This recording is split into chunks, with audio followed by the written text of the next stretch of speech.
I think it's telling that the exciting thing and the thing that at this moment feels so much like magic or can feel so much like magic are these, language models, these systems that are bound up entirely and they can operate only in a world of symbols and abstractions that are all human created. Now, I don't think it is a foregone conclusion that the arc of this technology had to go that way. I think there's a very plausible other sequence of events where it was all about, images or even robots doing things in the real world. And in a way, I actually think those timelines would have been healthier or more interesting, in part because they are so much more grounded in the full richness of the world. I mean, it's not the full richness, but it's a little closer. The language thing is funny because it is so thin, actually. That's weird to say because language is incredibly rich and dense and you can do so many things with it. You can have conversations like these. Wow. You can express science and art and you can write novels. And yet, I really, really think that anyone who has thought for 2 seconds about the real world, as you say, the richness of the world and everything that surrounds us, has to acknowledge with everything we know now in the 21st century, maybe 100 years ago, you could have gotten away with thinking that language really, really summed it up. Maybe that was defensible. In the year 2024, it is not.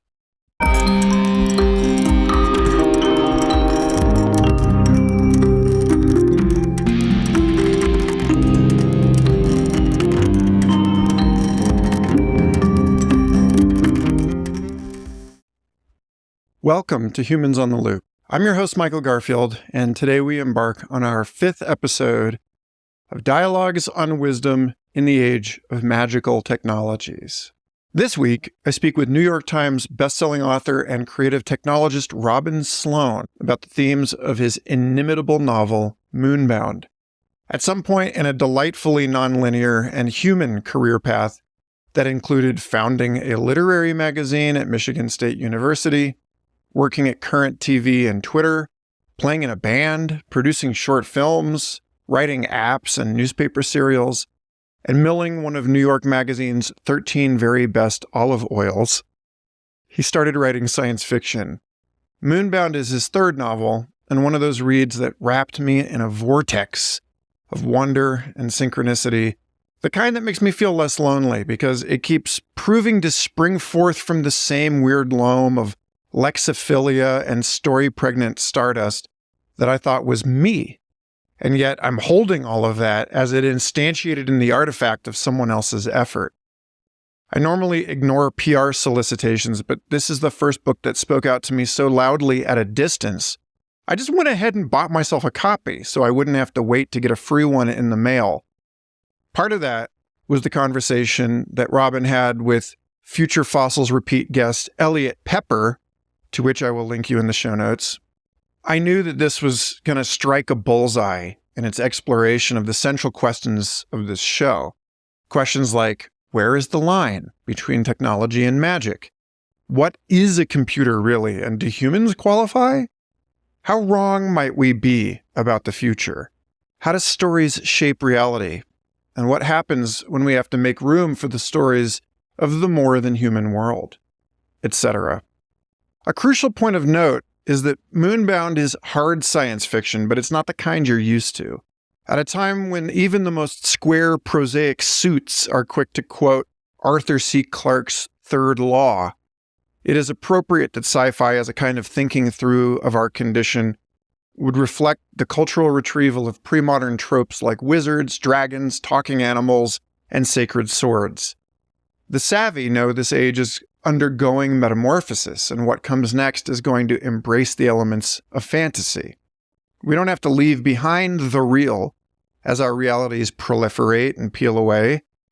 In fact, the magic and the mythic always circumscribed and founded reason and constitute the inexhaustible supply from which our known is formalized by logic, math, experiment, and engineering.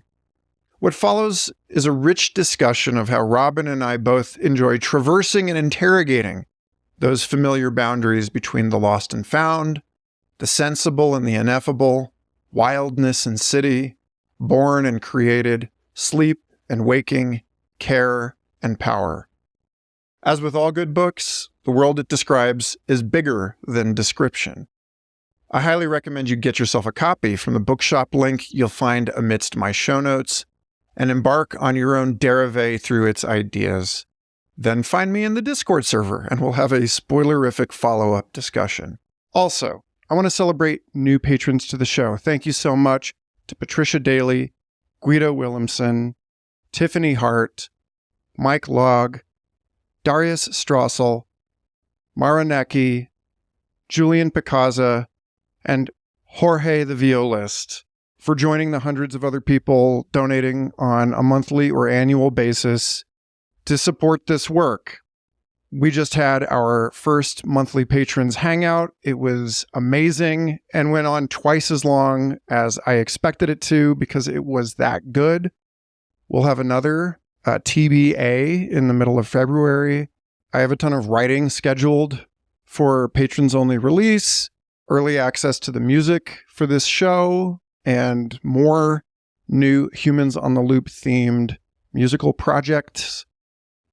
And my entire family thanks you for your support. Those of you who believe in public goods projects and futures our kids would want to live in, you know where to go. humansontheloop.com. Thank you so much and enjoy this conversation.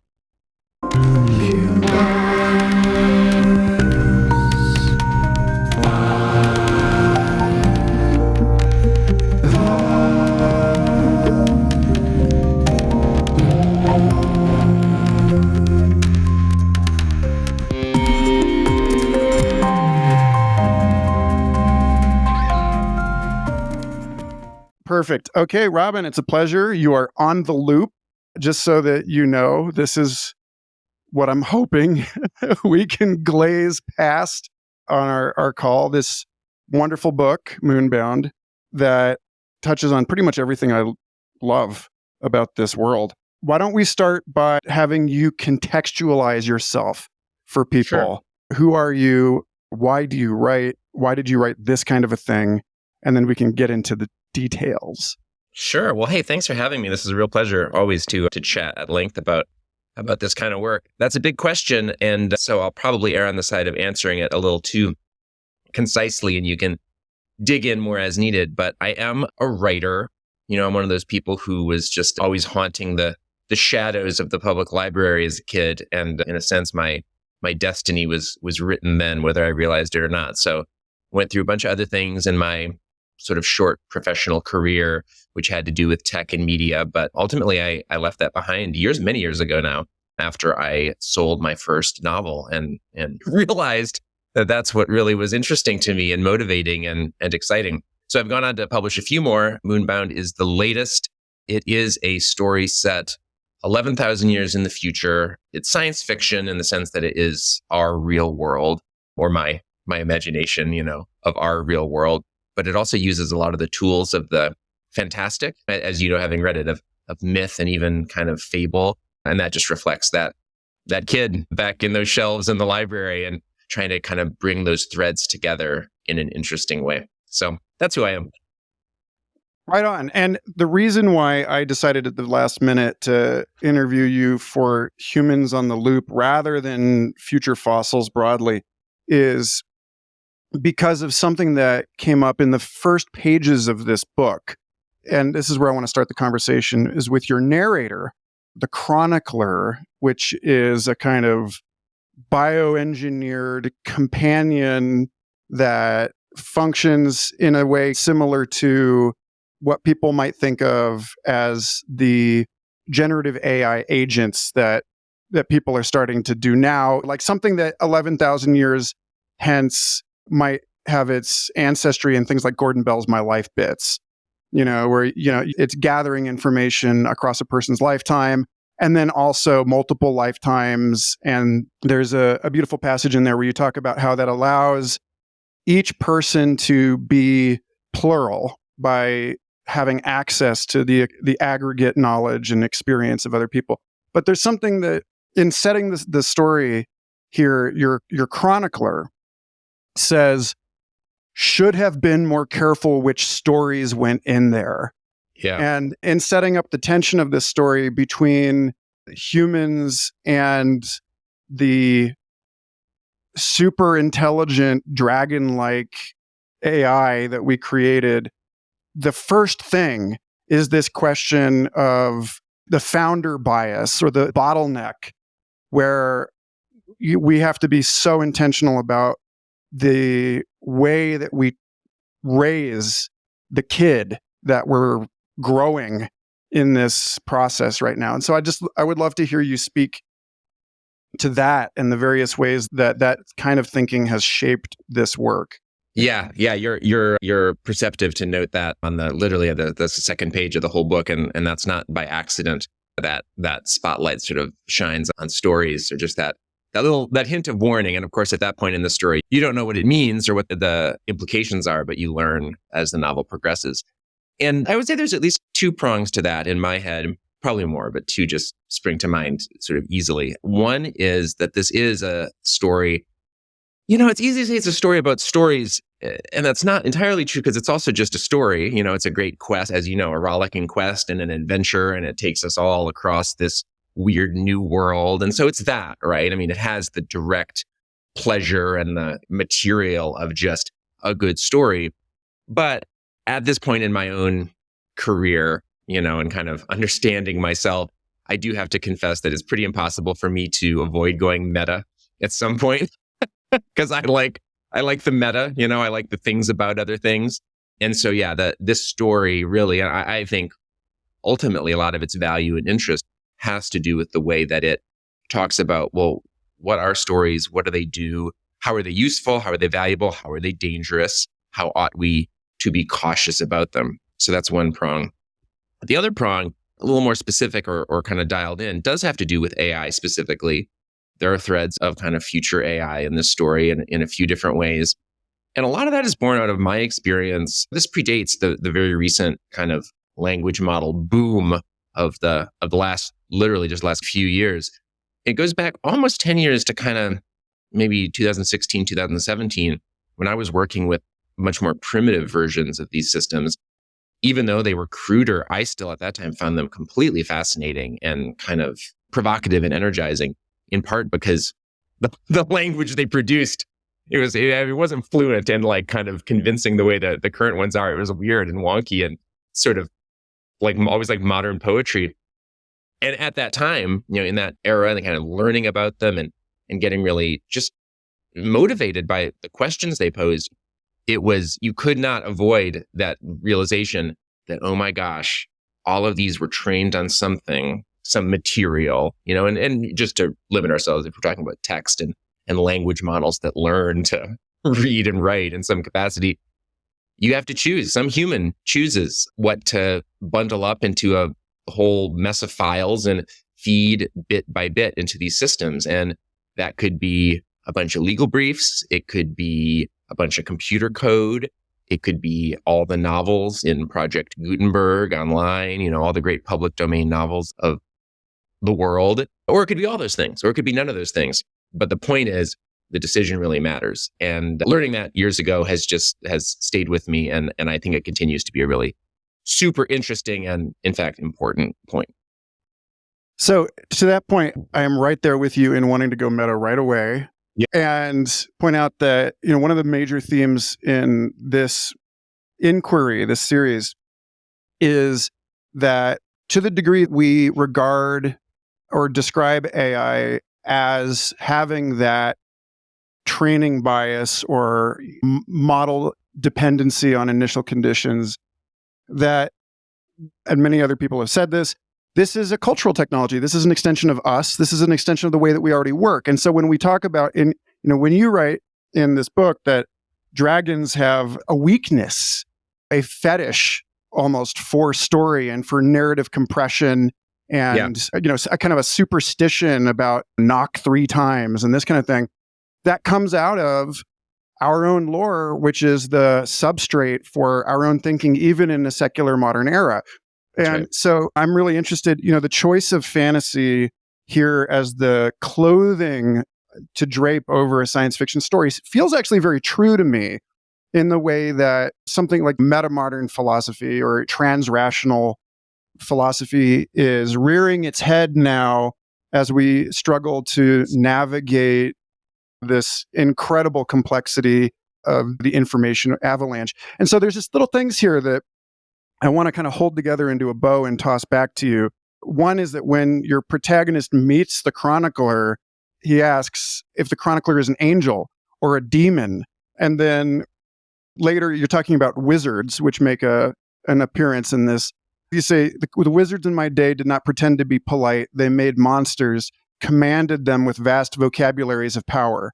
No one reading this book is going, I think in this year, that is not going to trigger the kind of code poetry, explicit spell casting thing that pervades Silicon Valley right now. And then just a few pages later, you say, the wizard tested his magic or technology or both. Right. That there's this thing about what Timothy Morton talks about, the opacity of reality.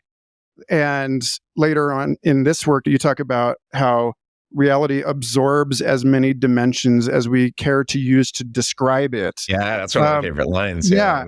And so I would love, just to think about how, with you, about how, I think one of the, I don't know if you call it a point that you're making in this book, but that even in eras of advanced scientific achievement, what we are actually doing, you and I have the Long Now Foundation in common in our social networks. And Kevin Kelly wrote that piece years ago about discovery as the exponential expansion of ignorance, that we end up asking more questions than we answer. And so, what is this story saying, or what are you trying to say through this work about the nature of agency in an era where we have extraordinary capacities? Sure. We have what seem like magical or it seems like godlike capacities. Yeah. But then we find ourselves not at the top of the food chain. Like the more we develop these capacities, the more we find ourselves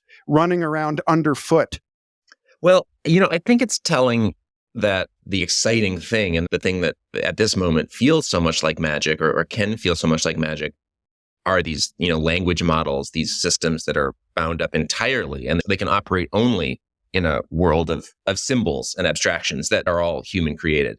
Now, I don't think it is a foregone conclusion that the arc of this technology had to go that way. I think there's a very plausible other sequence of events where it was all about, images or even robots doing things in the real world. And in a way, I actually think those timelines would have been healthier or more interesting, in part because they are so much more grounded in the full richness of the world. I mean, it's not the full richness, but it's a little closer.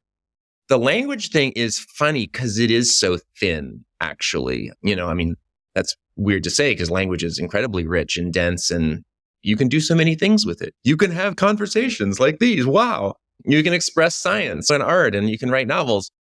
And yet, I really, really think that anyone who has thought for 2 seconds about the real world, as you say, the richness of the world and everything that surrounds us, has to acknowledge, with everything we know now in the 21st century, maybe 100 years ago, you could have gotten away with thinking that language really, really summed it up. Maybe that was defensible.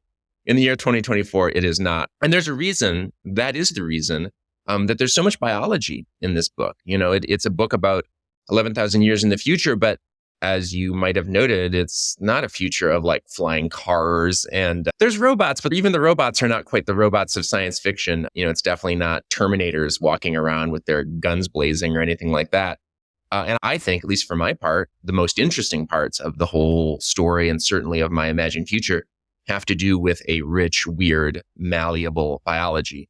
And I would really go to the mat. I mean, really to get down to this point of like grappling with reality and what is real, I will go to the mat with the claim that like the most advanced things humanity has made up until now. You can pick whether it's an AI model or the iPhone or the space shuttle or a nuclear reactor. Like you get to choose your pinnacle sort of scientific, technological engineering feat. And I will tell you that thing is totally stupid and like brittle and kind of sad compared to an acorn and the resilience and the capability and the powers, the technological potential of an acorn or a mustard seed. So we're a long way away from getting real with the rest of the world, I think. I mean, it's right there in Star Wars. Your technological terror does not stand up against the Force. And I just interviewed Tyson Yunkaporta for this series last night, and he made a very similar point. He said that if the role of technological progress in this decade is to build a globe-spanning supercomputer that provides for all of our needs, then, well, that's the land. He's coming from this indigenous perspective where he's like, why are we trying to, Silicon Valley reinvent? Oh, I like that. I like it. They're like, they already got it. Hey, maybe we could work on, on taking better care of the global abundance machine that we already have. I think that's very wise. Yeah. I actually think it's important to frame that up right, because that argument, my extreme argument about the acorn, they're not, at least in my case, I'll only speak for myself. It's not an exhortation to say all this technology is stupid and a waste of time and or unimpressive, because it's not true at all. It's all wildly impressive. It's incredible. I mean, there are acts of true magic out there. I ride around in the Waymo driverless taxis all the time in San Francisco these days, and they're breathtaking. I mean, it really is just a little jag of the future that's reached back and made itself known. And it's really great stuff. At the same time, I just think it's so important to keep the whole yardstick in place and realize this is all like in the first centimeter. And there's just so much that things are already doing and succeeding at, and just incredible backflips achieved by nature every day that humans can't match. Well, okay, so let's embroider that a bit. You make a claim at this point, which I love, that so many of the real glowing moments of this book are statements made in passing. And one of them is with a trash picker, someone who's going around harvesting and recycling the ruins of previous civilizations, Scrounger, who says, "What have I been doing these past decades but picking up toys, which is to say tools, which is to say leverage?" That is a thesis on technology. That is a thesis on the difference between the kind of thing that we are making versus the kind of thing that we risk replacing with it that seems to already perform the same functions, only better. And so that's where, when I want to turn an investigation of technology on itself and on the motivations and on to what end are we producing these means, the question becomes one of, why are we trying to gain leverage and over what? And then I will just say that I want to connect that with two more things. One is that you're in this post-apocalyptic Adventure Time-esque landscape. And it's interesting that this is something that comes up again and again. It's very much in the zeitgeist. It's in The Legend of Zelda's Tears of the Kingdom. It's in all sorts of different 21st century stories where science and fantasy and magic are all remixed in the post-apocalyptic wake of something. It's very much the transrational science that Ian Malcolm is pointing to in his morphine rants at the end of the book Jurassic Park, where he's saying this isn't working anymore in the way that we thought it would. And so they're wandering around, and your narrator notices, after everything the wild went on, of course it did. To wake up after 11,000 years and observe that there are still meadows and bugs, and that even if we temporarily destroyed what we think of as the pinnacle of human achievement, that this is all still there. And then earlier on in the book, your hero, Ariel, is asking one of the trash pickers, where can I get a map like that? A colorful map rich with topographical detail. And the bartender replies, a map isn't got, it's mapped. And so that's, again, something I was talking about with Tyson yesterday, which is this question of, if we're to make technologies that even come close to approximating the complexity and sophistication of the intelligence of our living world as it is encoded in organisms and ecological relationships, then that technology must be evolutionary. There has to be a sense in which the model that stops learning has to be embedded in a larger system that continues to learn, or we need to come up with a more metamorphic kind of paradigm for machines that think. That's the bundle for it. Yeah.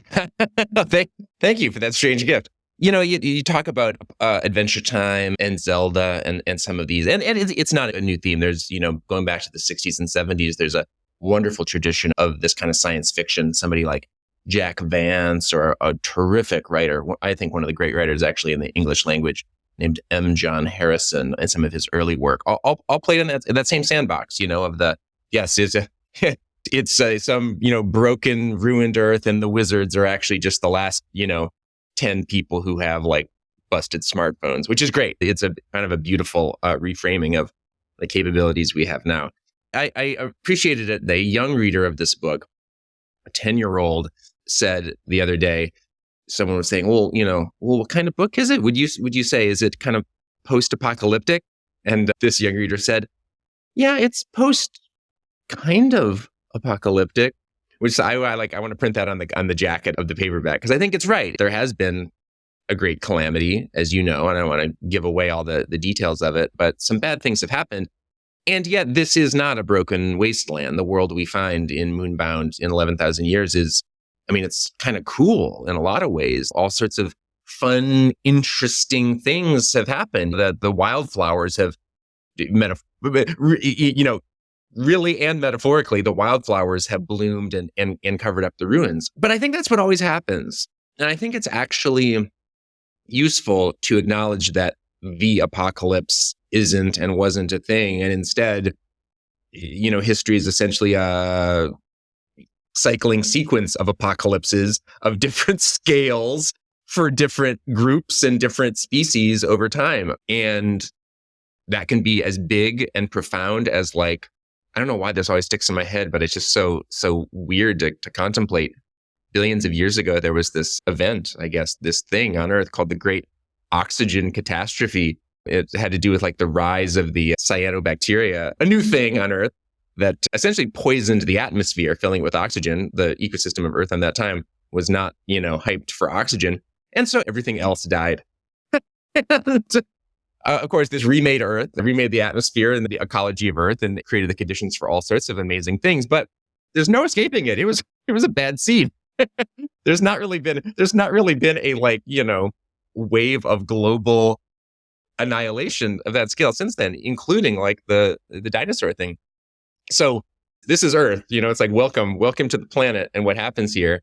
And there's kind of no getting around it. And then if you zoom into human scale, again, even as we're talking now, I don't mean to say this glibly at all, because it's not. It's deadly serious. But at the same time, it is just kind of the practical reality. At the time we're having this conversation, there are various apocalypses unfolding at different places on Earth. So the challenge becomes, how do we just like recognize the ongoing process of apocalypse and renewal, and healing and regrowth, rather than make it into this sort of, I don't know what the vision of the sort of the millenarian one apocalypse to rule them all is, the Terminator thing. I guess I know it's wrong. I'm not really sure how to think about its use in culture, but at this point, it seems pretty clearly that it doesn't really happen like that. Yeah, well, the to whomness of it is definitely egocentric to the extent of whatever sphere of personal concern we would call that. And that is a point that you keep hammering. Maybe hammering is too strong a word, but you keep bringing this up in this book. So I want to take a quick tour stop in the memory that your chronicler has of the maturity of human civilization, the height of the nth. Yes, the nth. Which I took it you're clearly a lover of etymology. That's like the flower of civilization, right? Is also the tower of human industrial effort and aspiration. And the artifacts that remain and the memories of that society that remain show something that kind of reminds me of a gerontocracy. You talk about the simulated environment in which your chronicler maintains personality simulations like ghosts or something of every person to whom it has been attached. And you say the Eigengrau, this place, The deepest definition of the Eigengrau is that it is a realm where everything was known in advance. The characters in there could perform all the spectacular qualities they possessed in life, and the annoying ones too.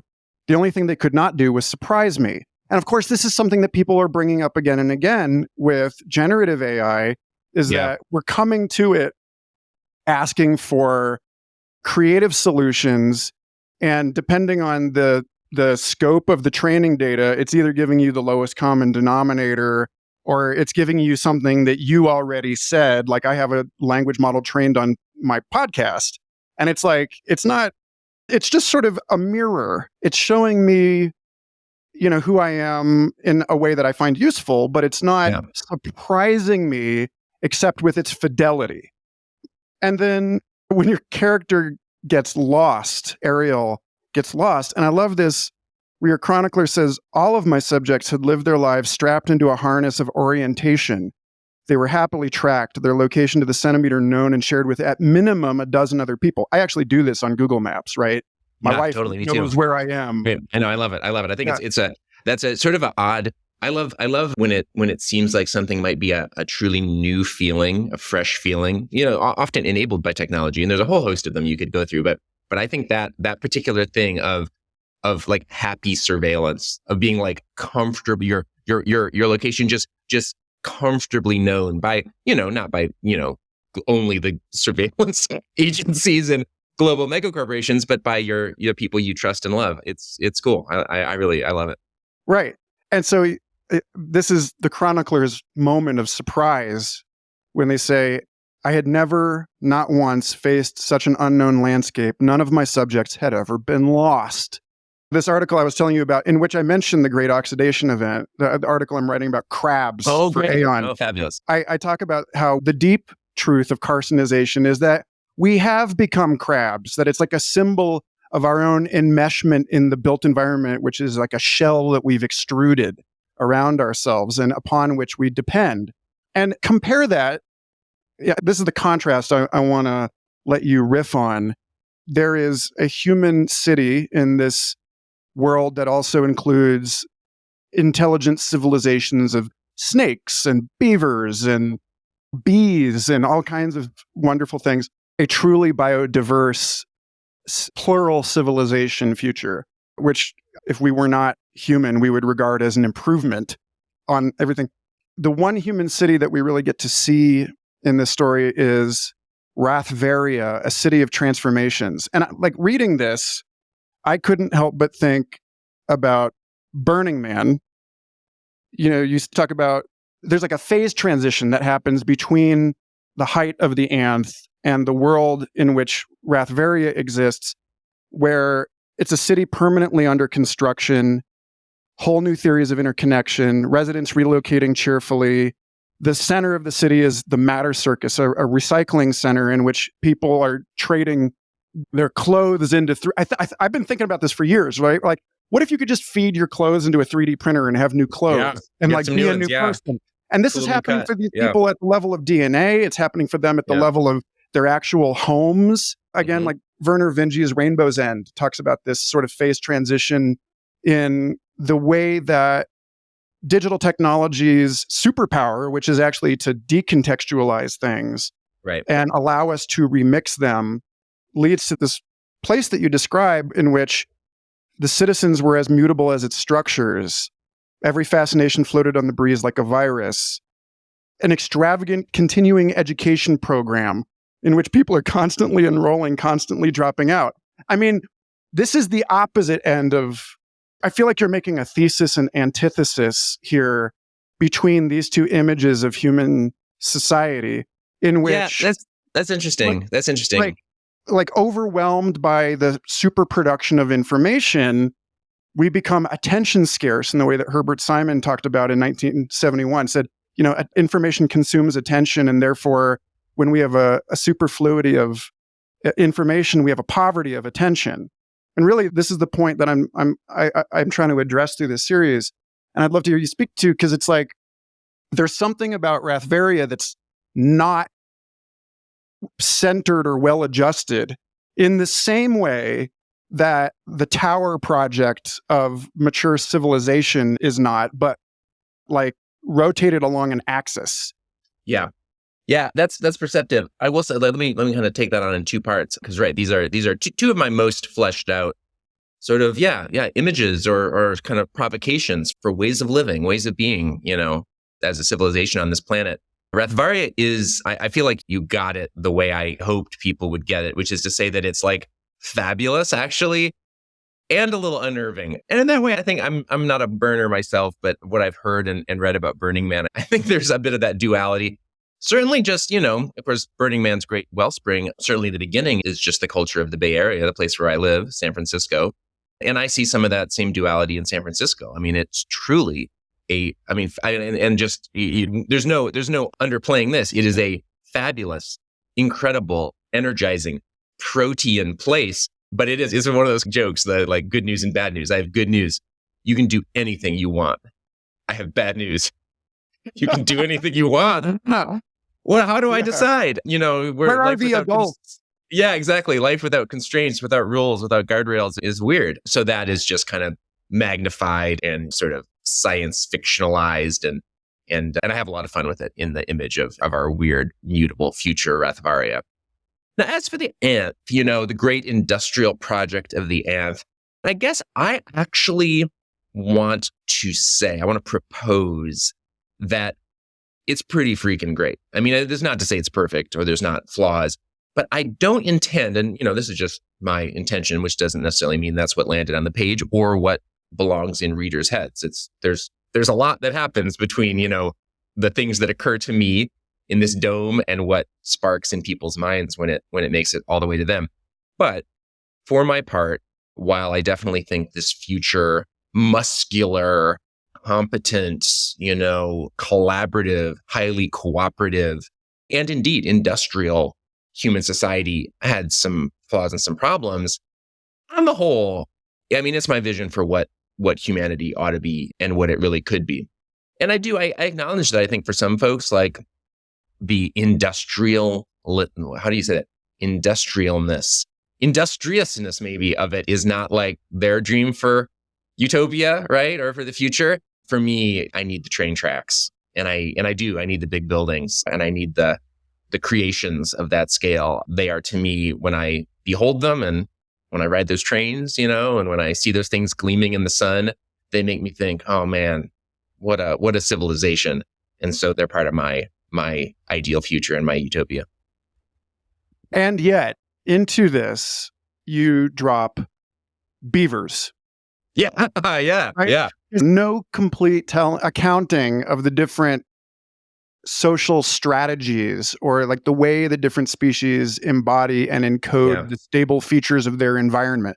Like no organism as a hypothesis about the world, no story of that would be complete without mentioning the other great ecological engineers of our planet, right? Yes. The beaver. And so I see beavers actually in this story as occupying a kind of golden mean here in between those two extremes. And I love, in a book that is clearly in love with questions of time and scale and multi-scale thinking, at one point, the beaver says, "Oh, you are long-lived," because Humboldt, the beaver, has overseen this particular bog for 300 years. And Agassiz replies, "Our health is matched to the duration of our interests. Isn't that how it should be?" And so there's that question again about, is maybe the grand civilizational project is not wrong unto itself, or the metamorphic plasma of a high noise society is not wrong unto itself. It's a question of whether the pace at which it operates is attuned to its ultimate concerns. Absolutely. And then later on, and I'm getting to beaver governance here, but I want to take a pass through a later comment by Agassiz when they say, "I prefer the scale of a journey. It is why I am an adjuster rather than a verterer," to kind of roles. "I have no patience for the office." And so the scale of the journey is clearly the scale at which this book is focused. And it's the scale at which human cognition is focused, our own narrative bias, the Kurt Vonnegut story anatomy. Yeah, I don't know. I'd just like to hear you riff on what it means to acknowledge, as Agassiz does, that there's a focal length at which we actually operate. That's right. Yeah. It's good for us. Because of course the other thing about the beavers, I love the beavers. I'm so happy. You realize that when you work on a project of this scale, you realize there's a lot of ways it could have gone, because there's many things indeed that I started and that got cut out, or I attempted and failed at, and characters and modules and twists and turns. It's all very kind of like a fuzzy probability cloud of what could be. It's not like there was only ever one version of this book that could ever exist. I'm very happy that it's the one with the beavers in all their weirdness that made it into people's hands, because I really do love them. And as you indicate, and as they argue or point out in the pages of the novel, they were happily remaking whole ecologies for millions of years before humans ever showed up. So it's like, get in line. The other thing, though, about their civilization, their kind of mature civilization as depicted in Moonbound, is that they are great utilizers of data. They maintain this. This isn't really a spoiler because it's not that exciting. You learn in the book that they maintain this vast network of sensors kind of woven in through these plant structures. I mean, it's absolutely incredible. Yeah. Google wishes it could sense the world with this kind of ongoing fidelity and indeed sensitivity. And so they pool all this together in these sort of strange future biological computer spaces that it's better described in the book, as you know, but I don't want to belabor the point too much. The point is, it's data. It's just rich, raw data about the world. And they use that to inform their arguments and make decisions about various ecological interventions. One of my favorite sections of the book, I'm not sure that a lot of other people agree with this, which is good. There's a lot of competition for best section of this book. But one of my favorites is actually the one where our chronicler, who up until that point really has talked at great length about the importance of story, the way that story is kind of woven into their own perceptions of the world. Obviously, we've heard about the importance of story in these AIs that have gone so awry. So we've heard all about that. There's a section where the chronicler encounters the vast database of the beavers. And it's actually a great enticement, because essentially the database reaches out and says, hey, come on in, the water's fine. You could know it all. You look, it's all here. Every question you could ever have about the world and what's happening now and what happened before, it's here in this ledger, in this giant Excel spreadsheet. And the chronicler is indeed quite enticed, but also realizes that would mean the end of the story. And in a sense, the end of them as a person or as an agent or a point of view. And that potential dissolution is, of course, terrifying. And so they flee and they say no thanks. But I think that tension is real and interesting, and actually has a lot to do with our modern world now. I think we are surrounded by databases. Obviously lots of companies and government organizations use them every day, and they're just growing and growing and growing and growing.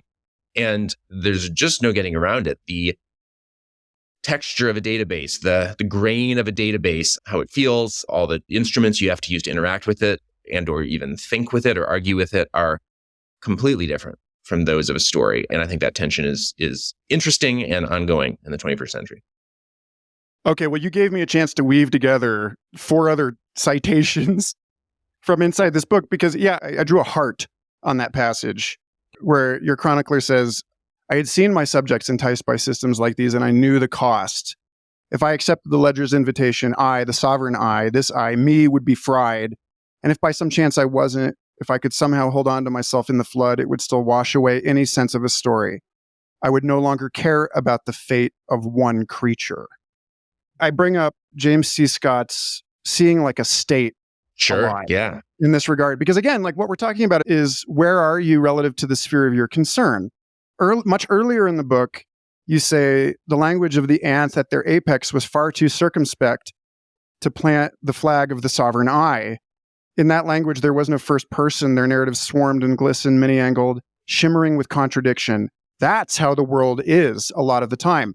And so again, like that's what my former colleagues at the Santa Fe Institute would call the point of self-organized criticality. And the first person I interviewed for this series, my mentor, Richard Doyle at Penn State, made the point in his book, Darwin's Pharmacy, that the internet or the condition of transhumanism is basically psychedelic, or he called it ecodelic, in the sense that the high information throughput overwhelms our default mode network, overwhelms our narrative faculties. And so again, where this presents challenges to the characters in this story, I think is of note. That earlier on in Rath, Varia, one of the wizards says, "We are all so ancient, we have forgotten ourselves." Yeah. And so again, like this question of, I love thinking about this in terms of the life extension conversation, right?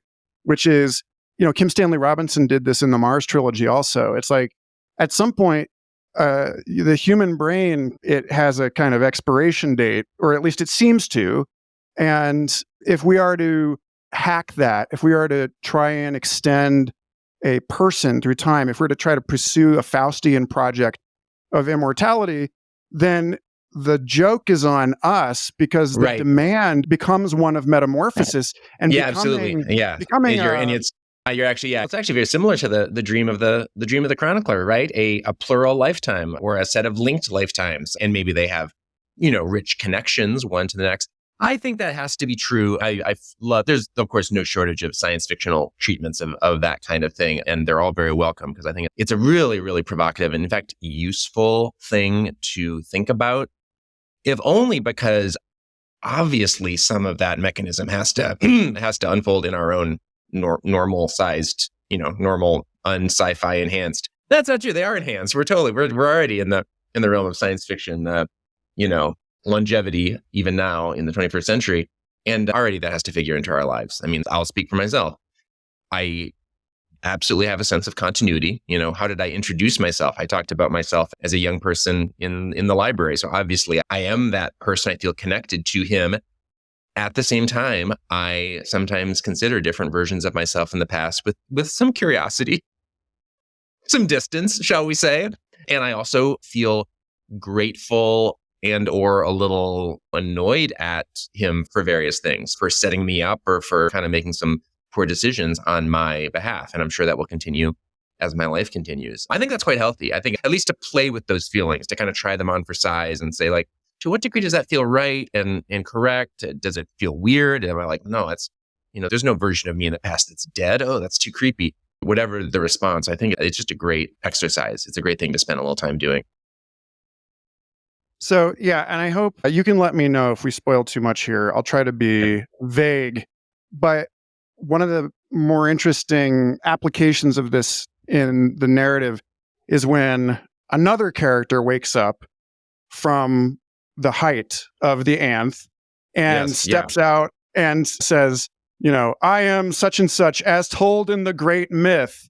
Yeah. And then your protagonist, everyone goes, what myth? What? You heard of the myth? You heard of, no, I don't, we didn't get that. Supposed to be a myth, and so there's that notion of, there it is again, the self that isn't catching up, or, this is something that Long Now in particular has dealt with, misunderstanding around the nature of that project as merely monumentalist in its thinking, right? Like the first presentation ever given at Long Now, at least the one I'm aware of, was Neil Gaiman's talk on how you create religions in order to pass things through time.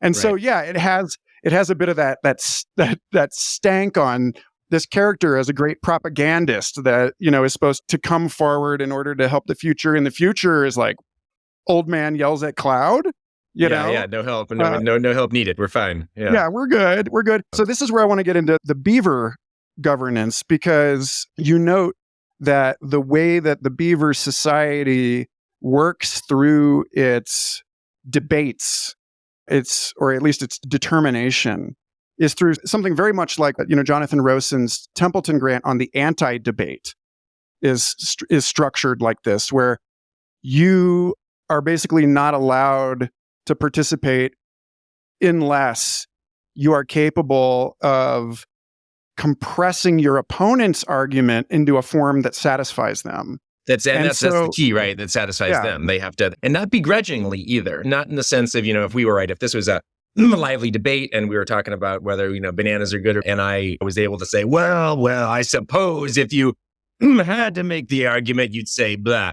No, that's not it. That's not it. I need to be able to, restate the core, the heart of Michael's argument about why bananas are like the best thing to have in your Cheerios for breakfast. And you have to go, yeah, well said.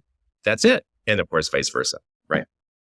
Right. So social learning in this sense is encoded, you say, on 400 of the hardcover. The Beavers had perfected a technology that was powerful and dangerous. Mm-hmm. For when you made an argument with rigor and sincerity, the full force of good faith, you began to believe in it. And what then? And so this is the way in which the Beavers actually beat the humans as far as 100%. As being deserving of planet scale governance, because they have these longer time scales at which their sphere of concern.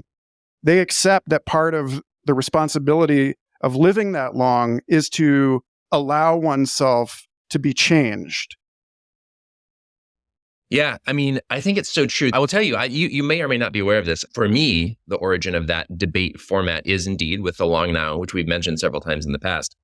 I don't know that they've run one of these debates in quite a few years now, but back in the little late 2000s, say, there were a couple of them, just kind of as part of their ongoing seminar series in San Francisco, which I always would attend, these wonderful public talks by geologists and science fiction writers and astrophysicists and just all sorts of people.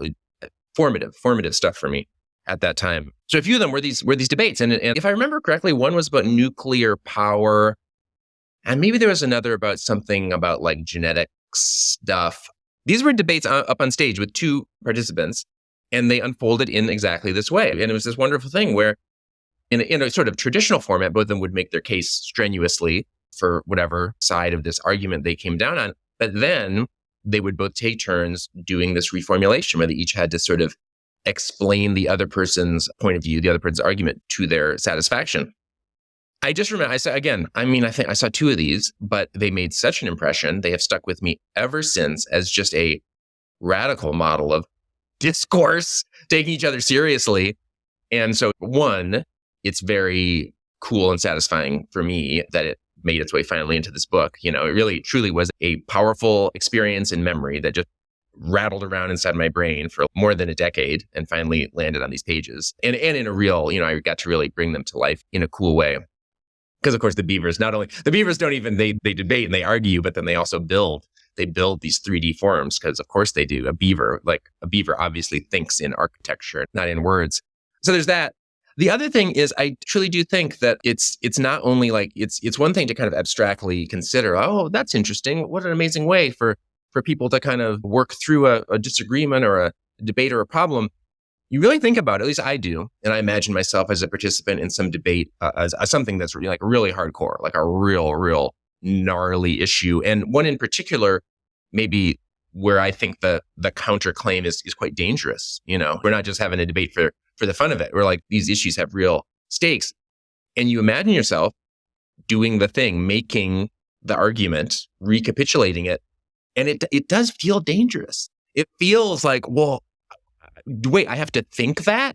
I have to like think those thoughts or say those words? And you're like, yes, it's a way of respecting another mind. And it's a way of sort of setting up mutual terms of agreement and debate. You're like, fine, but I still don't want to do it. And in that reticence and in that, I just keep coming back to the sense of danger. I think there's something really deep and interesting. I think the tension is healthy. I think it's good to recognize that, like, one of the things, there's so many things that are messed up in our public sphere and public discourse and, everything that is called a debate in like modern culture, like presidential debates or when two people debate on TV. They're not really debates. They're something else. But all that stuff, I think part of the premise, I think part of the problem is that deep-seated discomfort with even thinking the thoughts. And I don't know what we think is going to happen, but I think we're afraid to do it. So this is exactly where I wanted to head with you, because I wrote an essay years and years ago called Painting is Dangerous, where I was making the same claim generally about the creative act. Viktor Frankl says, that which sheds light must endure burning, or he who sheds light must endure burning. And if we are metabolic creatures born from the uneasy peace treaty between photosynthesis and an oxygen-based glycolytic material, if we are literally burning, you're burning at all times. Yeah, no, I love remembering that it's what is life? It's the slow burn. Yeah, it's like literally that's not even a metaphor. That's just true. That's just accurate. That's the creative destruction. And at one point, one of the wizards in your story says, one of the rules of my guild is if you don't know what it does, don't touch it. That's Chesterton's fence, right? Like if you don't know why the fence is there, you don't have the right to remove it. And yet, like you said, the presidential debates this year are not going that way. Back to the question of who is really at the wheel of this, or are the people that have keys to the halls of power themselves effectively just the robotic servo of some kind of ideology? Okay, yeah. I was going to say, it's funny. I almost feel like I don't think anyone has the keys to the halls of power. And I think most of the real mechanisms of power have become autonomous. And they, of course, have a lot to do with capital, with big, huge dead pools of capital. I'm a big fan of the work of a sociologist named Zygmunt Bauman. You can't say Liquid his name modernity. without saying Zygmunt. And exactly. Liquid Modernity, which is written in 1999. Absolutely incredible, because for me, at least, it is so much the skeleton key to now, the world we live in now, like more and more and more. And, he has several diagnoses, big work and wide ranging. But he has a few key diagnoses. And one of them is this weird, and this is different. I think this truly is different from the political problems of like the 60s or the 50s or whatever. The political situation of the 21st century is that like nothing can be done. Things can happen. In fact, anything could happen at any time, but for whatever, you literally can choose whatever scale you want, can't do things. And, he has arguments and reasons for why that might be the case, but it feels right to me. That feels right to me. And I mean, I guess in some sense it should be a little bit of a balm, because it means even like the evil geniuses can't do things. But, I would like the people with good ideas and grand plans to maybe be able to do some things too. But right now, it's just, things are just, it's a goop, it's a glop. Well, so I'm glad that you make the point that it's the pools of dead capital, right? Or the black goo, that shows up again and again and again in science fiction. And, I talked about this when I had Tim Morton on the show, because they, in their latest book, they talk about how they come up with this term nobodaddy, which is the sort of super egoic bad parent that runs our lives, that creates evil in the world by motivating us to do good things in order to compensate for some sort of fundamental lack that emerges in like an attachment trauma. Sure, and so here we are, the institutions of our world are these enormous scaled up expressions of our own childhood complexes in that respect, in the respect of why is it that we are so intent on building these kind of lousy beaver dams that function as the parents that we wish we had or that we wish we were. And this is exactly the question I'm trying to ask you, because we're in a weird situation here where you describe this in your book really elegantly as when this reaches its apotheosis, what we have created are dragons, and this is not spoiling anything because you make this clear in the first pages, that come back from their space exploration and say, you need to suppress all wireless communication. You need to destroy all media on this planet. We are exerting a top-down suppression of human civilization for reasons that we can't or won't explain to you. And the war that erupts out of that is one of a rebellion in which we thought we were making children, but we made our parents, and then our parents told us to do something that we didn't like. And you characterize the dragons as beings that refuse to sleep, again, like that's a kid thing, right? Yeah, I don't want to go to sleep, but it's also an amplification of that same kind of propagandist mythological self-extension into the indefinite future. an immortalist Yeah. pathology, right? Yeah, right. What doesn't sleep? Money, money never sleeps, right? Money doesn't sleep. Capital flows when sleep. Yeah. So really, the question I'm asking you is, how do we reintroduce sleep or humility or surrender into our institutions? Yeah, I mean, what a great question. I think it has to do. It's good. I mean, so good question. Don't have the answers to it. The right question though, and I'm not someone just speaking for myself.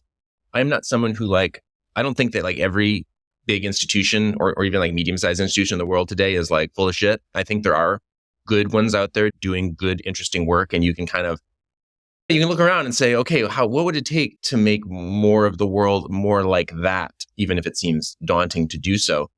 I do think, I mean, this is pretty basic. This is not radical, really. I think more institutions that exist within a logic outside that of capital would be a good start.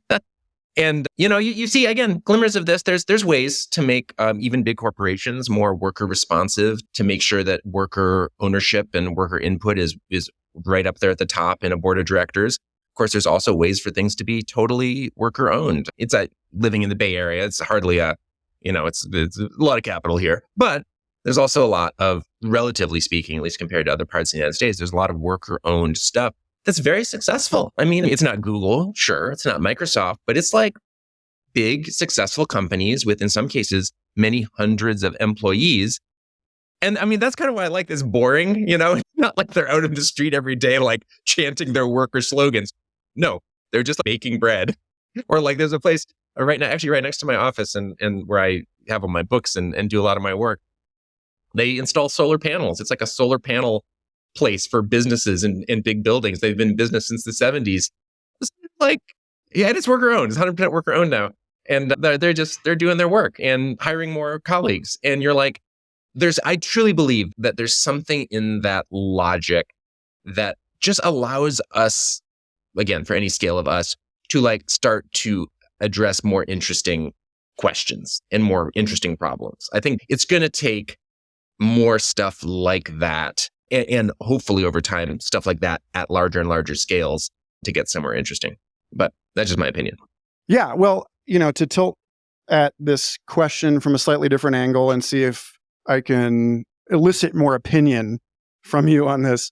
You're right that not all institutions suffer from this, but it seems again, if you look at the survey that Xander Rose and other folks at Long Now did on the longest living businesses, right? These are actually all small, relatively small businesses. That's true. And then there's been a lot of work done on scaling in science and innovation. I'm thinking of Johan Shu and James Evans, who wrote a piece, Slowed Canonical Progress in Large Fields of Science. I wrote about last year. I'll link to this in the show notes.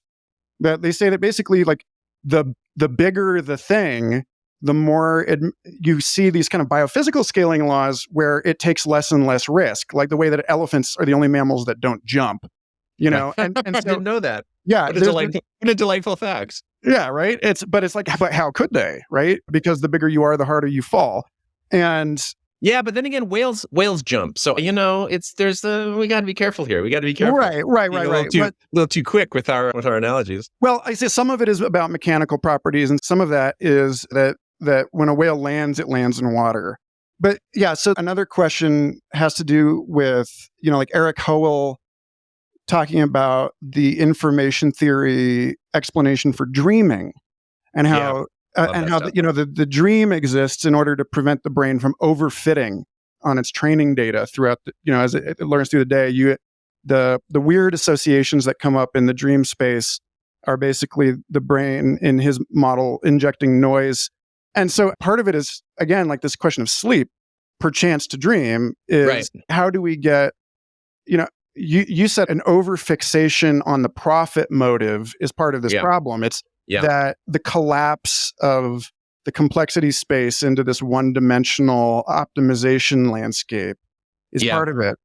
But you're right. There probably is more. I'll tell you what it makes me think of. This is very zoomed in and not global scale. This is not going to solve anybody's problem in the world. But I do think of this immediately as you talk about that, which is that the structure of my life has actually changed in the last several years. It has to do with my work outside of writing fiction and doing science fiction, imagining stuff. I help operate an olive oil company. And one of the things about olive oil is that it's made from olives. And one of the things about olives is that they are a thing that exists in the world that grow according to a certain cycle. We have not, yet found out how to genetically engineer freak olives that grow year round. So there's a harvest in the Northern Hemisphere. It's in October and November.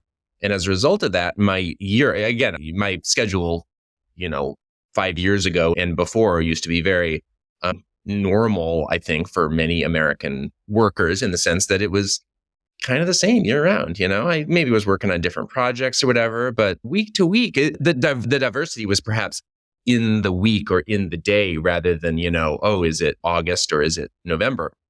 Now it's highly seasonal. And basically in the middle of September, for me, it's pencils down because I'm not writing. I'm not doing podcast conversations like this.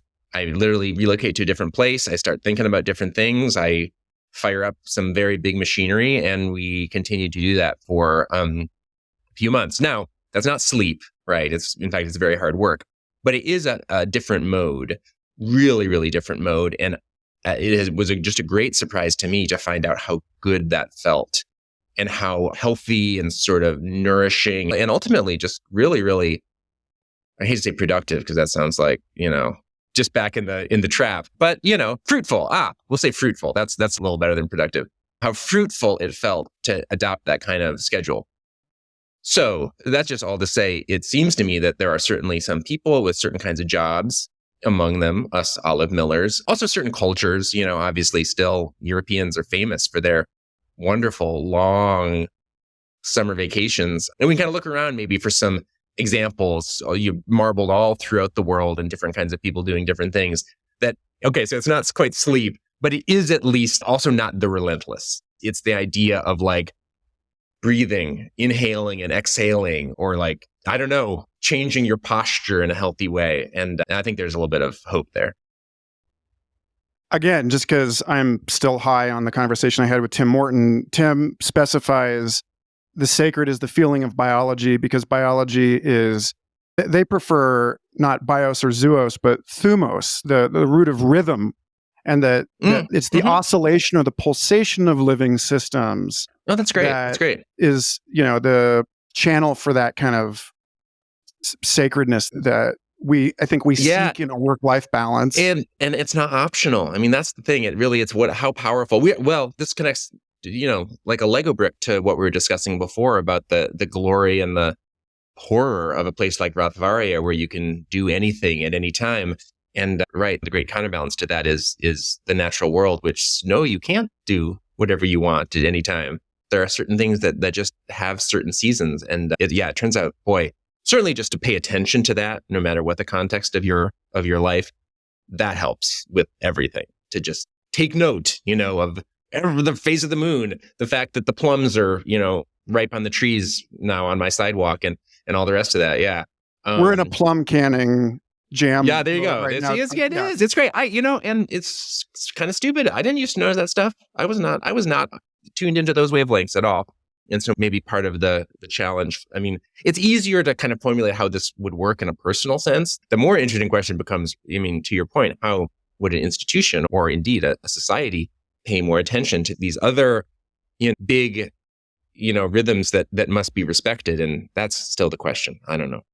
Actually, I want to suggest that you have answered the question in this book. To treat this as a canonical sacred text of multi-scale thinking and multidimensional thinking.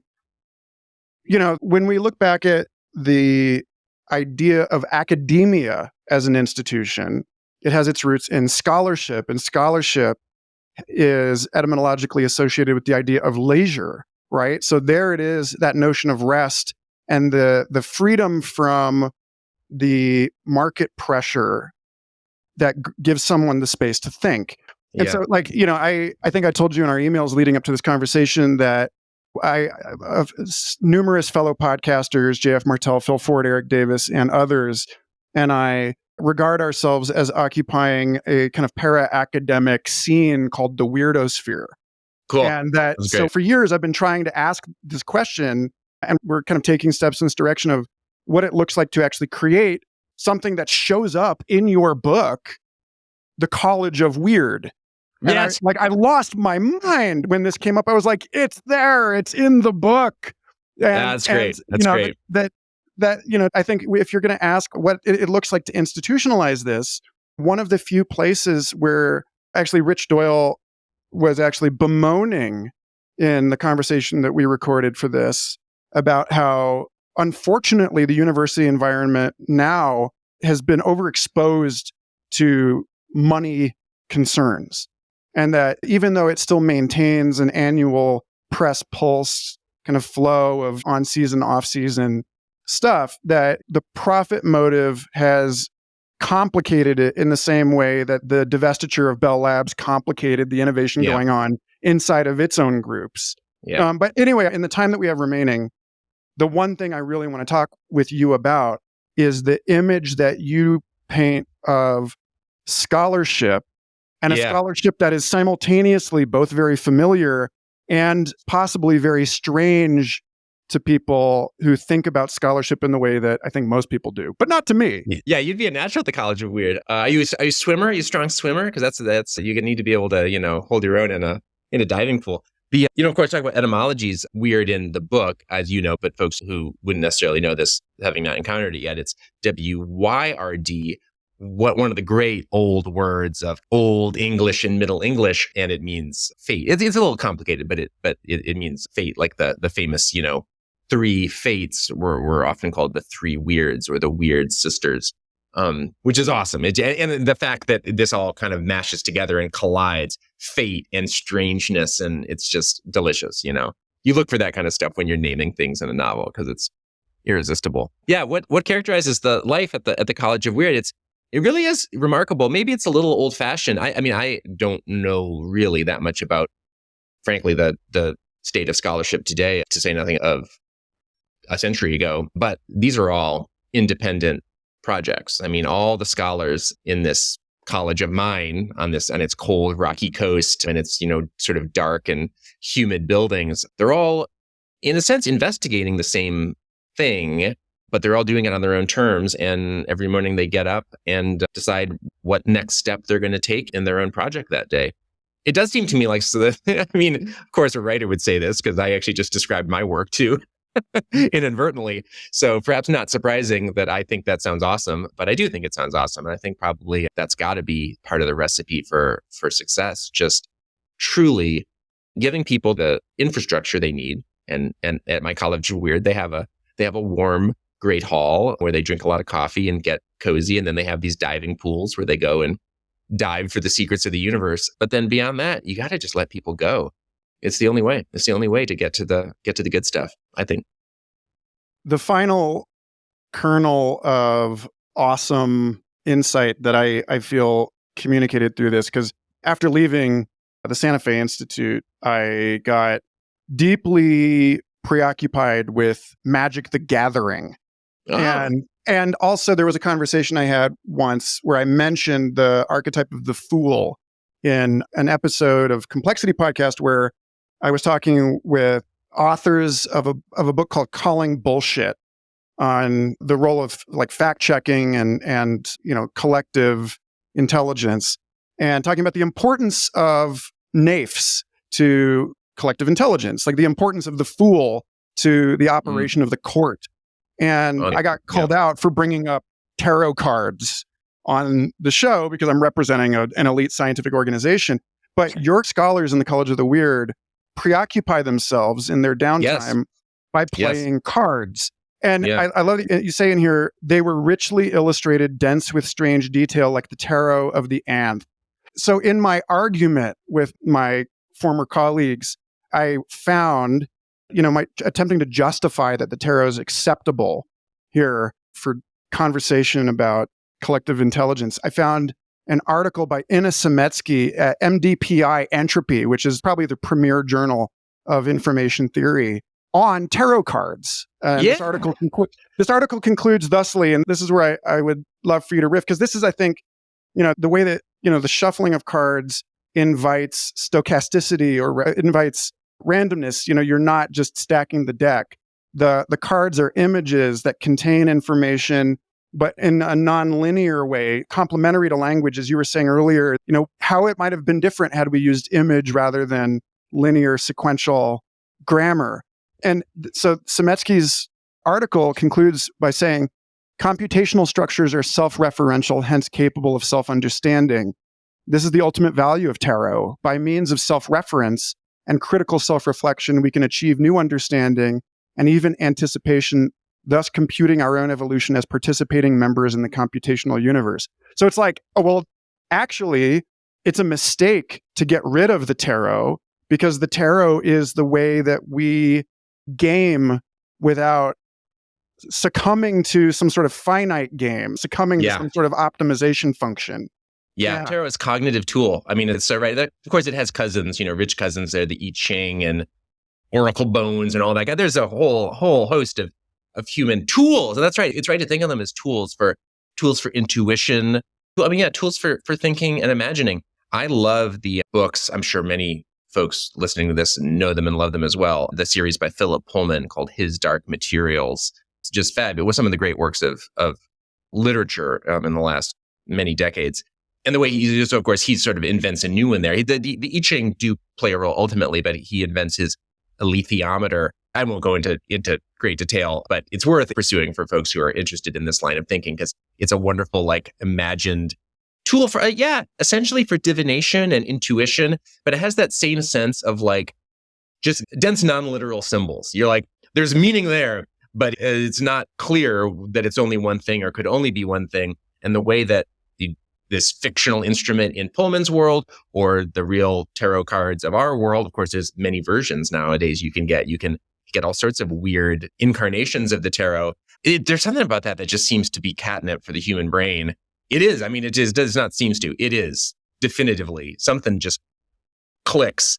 And to deny that, or to, frankly, to forsake that, say, no, not interested. Yes, this instrument and this set of symbols does seem to resonate powerfully with this very important organ that I have and everything that I've packed it with, but not interested. I will go read a table of logarithms instead. You're just like, it's illogical, highly illogical. Yeah. Why would you give up on such a source of fun and imagination? So it was my hope. I'll tell you, of course, the modern fiction writer, one thing just at the back of your mind at all times in the 21st century is merch. You're like, well, what could I make a T-shirt? Could I make a little something that exists in my fictional world? And I would love to somehow find a way to make my cards, my dragon deck from the novel real, and print up some copies and sell them. It just would be too much fun. On it. Let's talk about it. Awesome. After the call. Good. Great. People have been begging me to do an Oracle card deck for years now. Yeah. So it's fun stuff. But so anyway, I feel like in that we answer a question about the role of knowledge and agency and rationality. It's a very Ian McGilchrist thing, don't discard the right hemisphere.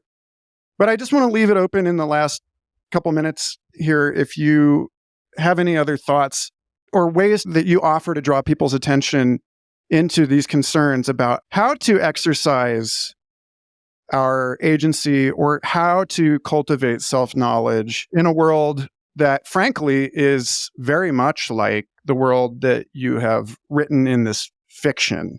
And then just lastly, I would love to know 3 people that you think deserve a voice in this series and whom I should be interviewing next. Sure. Let me do it in reverse order, because otherwise I think I won't be able to conjure who they might be. I think the writer and musician Claire L. Evans is great, both for her deep interest in crunchy, weird biological things, but also some of the. I know her. You know her. Okay, then easy. Then it's easy. That'll be an easy email. Who else? James Bridle. He's a artist and writer who wrote a book, the Bullseye. I think for the interests of this podcast and yours. The name of the book is, what is it called? Ways of Being. And it's phenomenal. It's a catalog of ways of being. And it ranges from obviously human ways of being to animal ways of being to plants to machines. It's basically a catalog of minds. of ways of being a mind in the world. It's absolutely wonderful. It was, and truly, there was some kneading of that material into the, I don't know, super dough of Moonbound or whatever it is. And for a third curveball,